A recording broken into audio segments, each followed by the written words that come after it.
L'objectif numéro 2, pour revenir à notre amendement, qui est le même que celui de mon collègue M. Legleu ou défendu par Mme Lepage, je vais vous rappeler un objectif du candidat Emmanuel Macron dans sa campagne pour les Français de l'étranger. C'était l'objectif numéro 2 de ses engagements de campagne.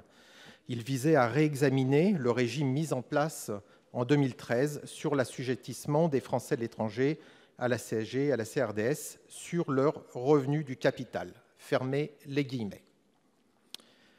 Je ne vais pas revenir sur les arguments qui ont été très bien défendus par mes collègues, que je partage, simplement pour dire que le résultat, c'est que depuis 5 ans, le centre des impôts des non-résidents vit un peu un délire.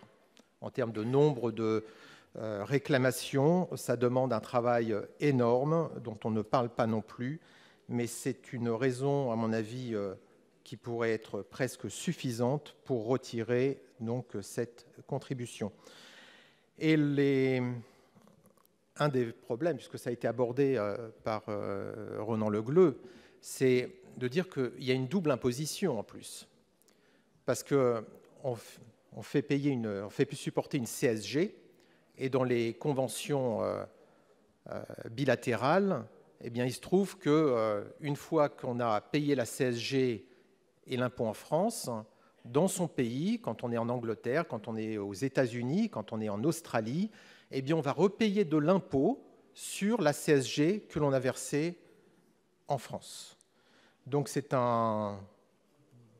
une situation qui est injuste, absurde pour les non-résidents. Et je crois que depuis 5 ans, on a suffisamment argumenté. Je crois qu'ici, il y a maintenant un accord sur tous les bancs de l'hémicycle pour dire qu'il faut y mettre un terme. Merci.